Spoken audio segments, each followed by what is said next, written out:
I'm John Craig. I'm with Metron, and this talk is co-sponsored with VetTel. Basically, we've been measuring hooves for 25 years now, so we have thought a lot about it.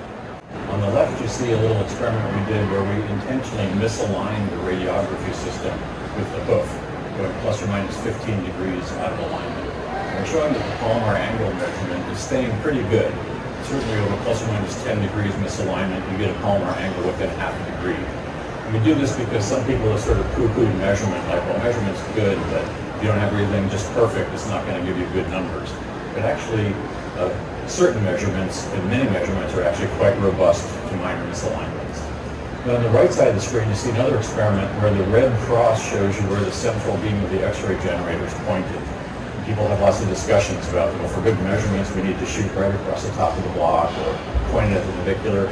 But this again shows that over a pretty wide range of where you have the height of the block and the height of the generator, you get good measurements. We developed a special hoof block which has scaling stuff in it that the AI has been trained to pick up. So if you use our hoof block, everything's automatic from then on. Okay, so the first thing we built was AI to automatically recognize radiographs of the horse. And in this example, you're seeing about 40 images, initially unlabeled. The AI is looking at each one and labeling it properly and also rotating it properly. So the AI knows 96 different views of the horse and is getting all these 40 correct, except for one which misrotates. There's a skull that just got upside down in the lower row. But pretty good, 39 out of 40. So it's really nice in the DR system. You just go out to the horse, start shooting X-rays, and it's labeling them all, rotating them properly. You don't have any mislabeling problems, which also means the image processing is done correctly for that anatomy. And we can automatically identify difficult views. So a left from a right DP, some practitioners have trouble telling which is which. The AI almost never makes a mistake on this. Gets that right. Other tricky shots. So this oblique of the hawk.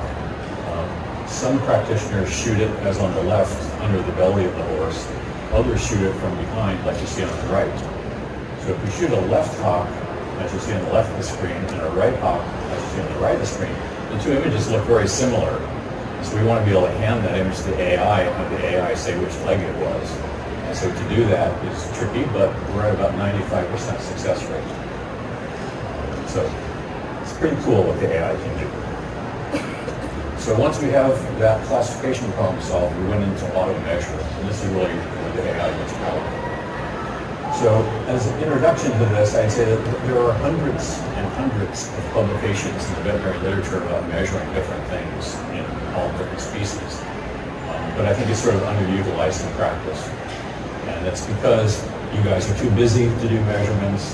You might not be up with the latest publications, how you do it. Error prone, there may be calibration issues. There's issues of inter and intra-observer variability, which I'm going to talk about a little bit later. And the clinical utility is not always clear. Measurements do not constitute diagnosis, but I think they're super important to back up. So I've basically been on a multi-year mission to make measurements in veterinary images easy, competent, automatic, and inexpensive. So for the equine digit, we do these sorts of measurements, both in radiographs and photographs. And for each shot of the horse, we build a PDF report automatically. So you just hand the AI system an image, it gives you back a PDF report. And these are multi-page reports in some cases. We're showing you the first page here. So the two main radiographs of the hoof, and then also 3 photos of the hoof. So let's look at one of these, look at the lateral a bit more closely. So of course we measure the palmar angle. That's probably the most popular measurement. But we measure 10 different things. T3 descent, also known as founder distance sometimes. The distance to ground here is sort of a measure of sole thickness. Measure the hoof angle. Measure the proximal and distal HL zones. Something called the toe support percentage, sort of a biomechanical measure of toe length, how much of the foot is ahead of the articulation. We measure the stance angles, how the horse is standing, broken back, broken forward. It's all put into the report automatically. On the first page, we concentrate on the palmar angle. We show a large population of horses colored by quartile, so you quickly see where your horse stands. And on page 2, all the other measurements, we show them colored with the central 70% of horses in green. So if you're in the green zone, you're kind of normal. There's a clickable link in the reports to bring you to all the information about the measurements. And then in the DP report, we do similar stuff, focus on medial lateral balance and failure.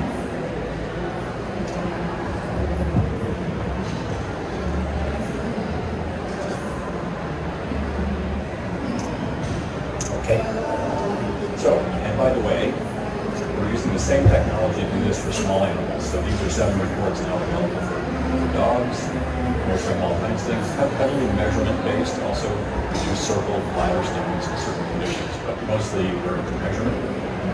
And we're about to release 2 for the cat, including looking at the kidneys, automatically measuring cat kidney size, which is a good indicator of cat kidney problems, which happen to basically all the old cats. And then what I want to talk about next is the equine neck work that we're doing. This work is in progress, almost done. I think couple months it'll be out. And as a way to introduce that, we'll talk about AI for complicated measures. Okay, so you guys can pick 4 points or 3 points that measure palmar angle. It's not too hard. But as we get to more complicated things, I think there's a real value in AI and doing things that are sufficiently complicated that you're just not going to do it manually. And the equine neck, I think, is an example of that. So I think it's an interesting area where we can contribute some things. So in the neck, we're doing this sort of markup, and as I say, it's not quite complete yet, but all that blue markup that you see on the image is done automatically by AI and done in about 10 seconds or less. And from those marks, we can measure a bunch of stuff. One thing we can measure is vertebral alignment angles, so whether the neck is flexed or extended from vertebra to vertebra. We can measure what's called the sagittal diameter ratio. It's been described in publications. And we can measure, look at the disc width. We measure 3 different places, and we can express those distances as a percentage of the circle to give it some quantitative meaning. So we basically reviewed the literature. All these things are described in the literature. I have a feeling that even the people that wrote those papers probably don't do this in clinical practice because it's just too tedious. You don't have time. But if we can automate this and make it all automatic, competent, and cost-effective, I think it'll be a step forward, I hope. So this should be out in Q1 of next year, the equine neck. Another example of complicated AI, so we have AI tracing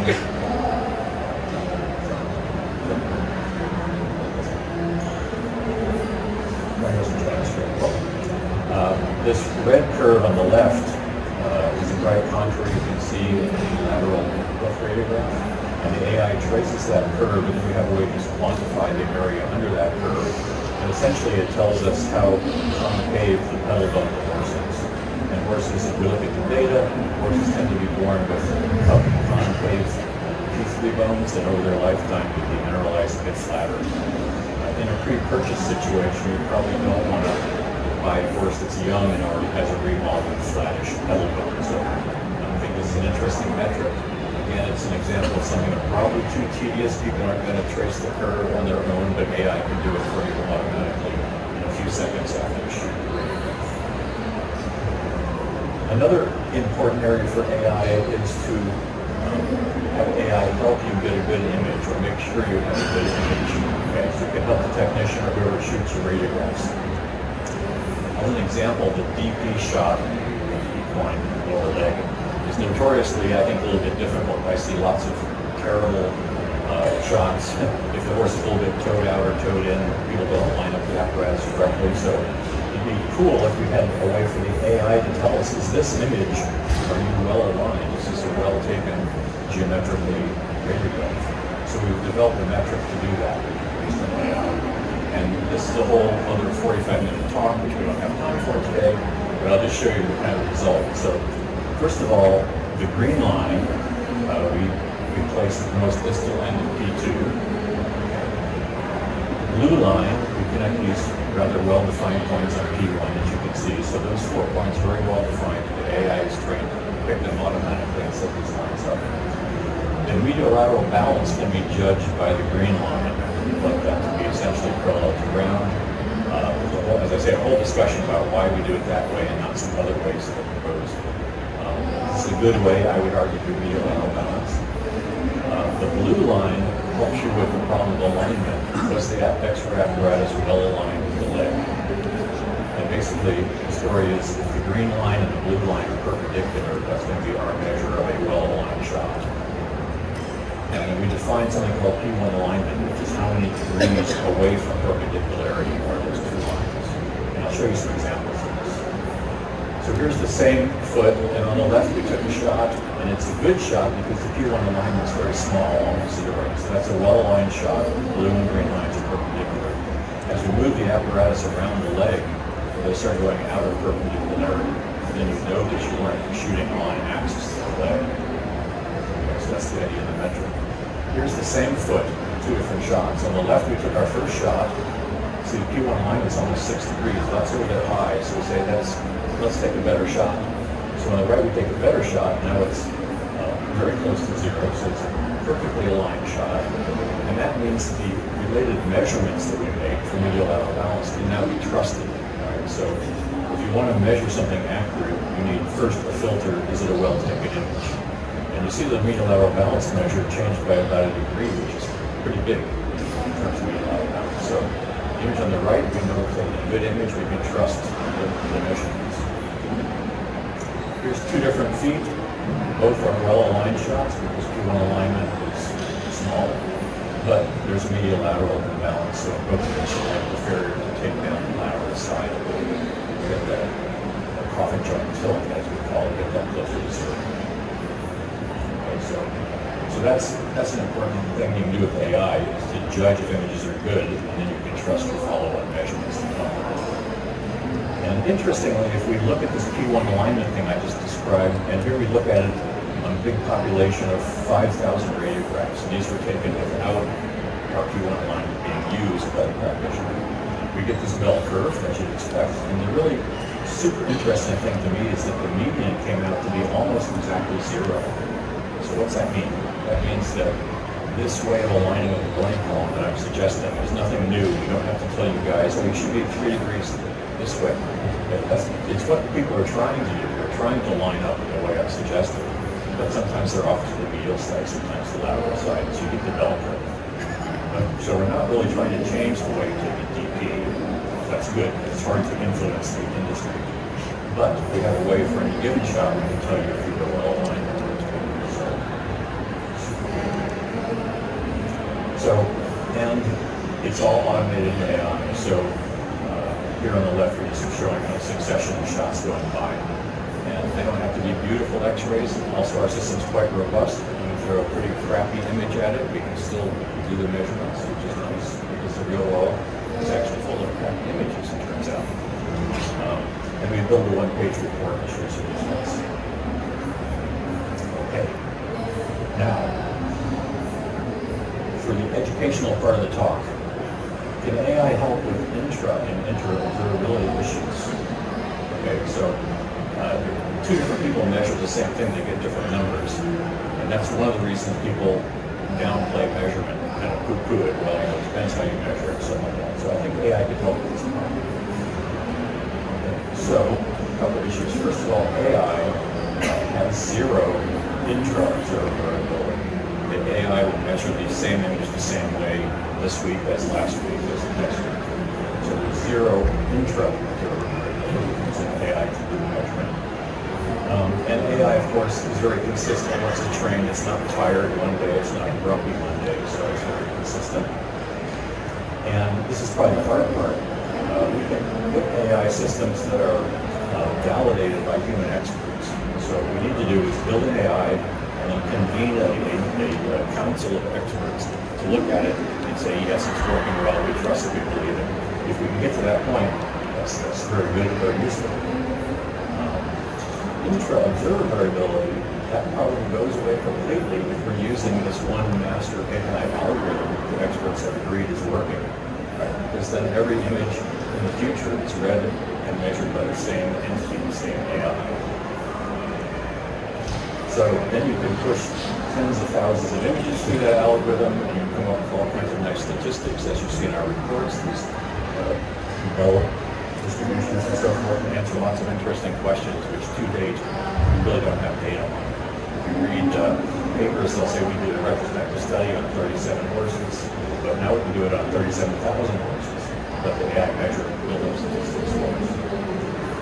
So what I'm really saying, if we look at this Palmer angle graph, the same observer that measured the Palmer angle in that individual horse is the same observer that measured all 7,000 in the data set that we're comparing it to.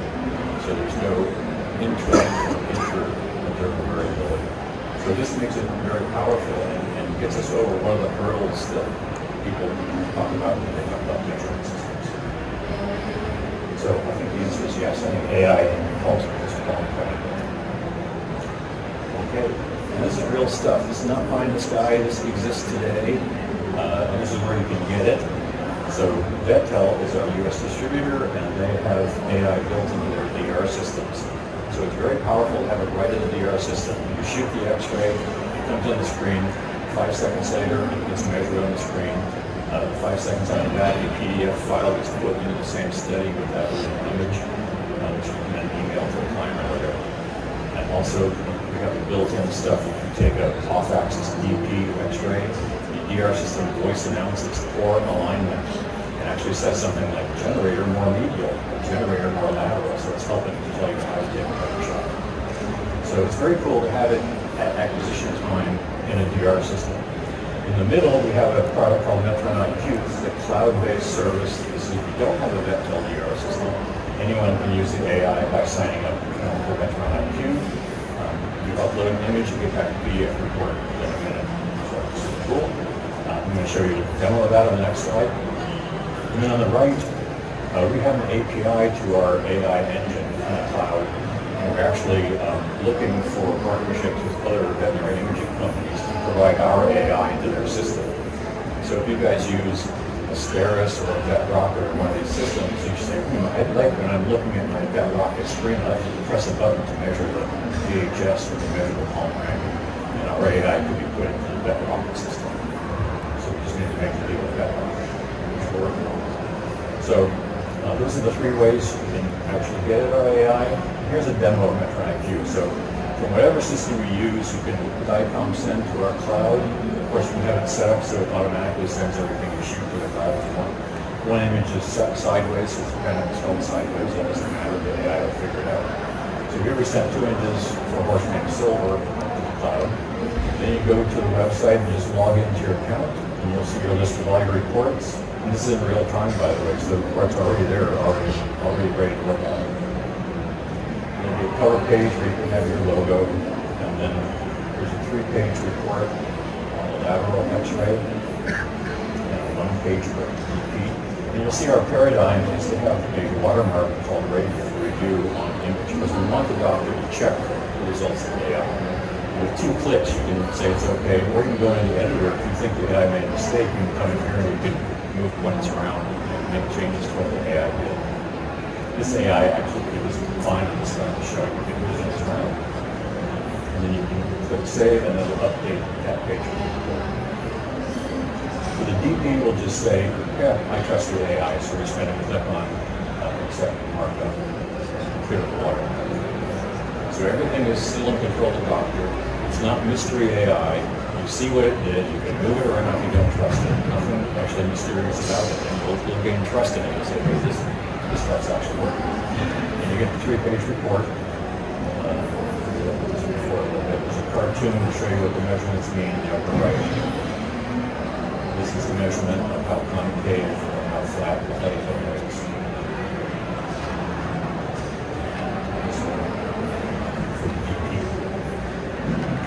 Within the report, there are blue clickable links. So if you give this to a client as an electronic file, they can go in and click, and it'll jump to our website so they can learn all about the different measurements. So you guys, as practicing vets, will do this once or twice, but you probably know this stuff already. But it's super helpful for your clients that want to learn what's a Palmer angle. And what are the normal statistics for a Palmer angle, normal statistics for approximate HLs. So if you do this, you also learn a lot of interesting things. You learn that always talk about horses should be standing with flanges aligned. Well, horses don't actually stand with flanges aligned. They stand about 15 degrees to the upright of the line. statistically speaking. So a lot of things to be learned from the data, and your clients will think that you're super high tech. Same thing with the DP, it's a clickable link, and you can read about the alignment stuff that I talked about, and so forth. And I have some sample reports here. As long as they ask, you can grab one, take it with you so you can see what they're like.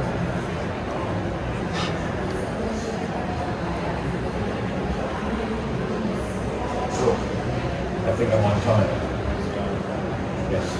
Conclusions. Measurement AI helps bridge the gap between publications and applications. Automation. It will help you with aligning images and getting better images, which also radiologists appreciate.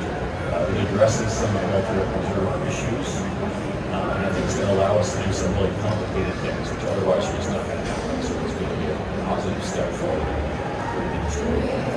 And it's available today. This is not pie in the sky research stuff. This is a working product. So I think that's it.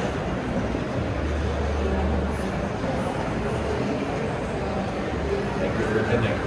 And come up and grab a report if you want. Come to booth 977, have a chat if you want.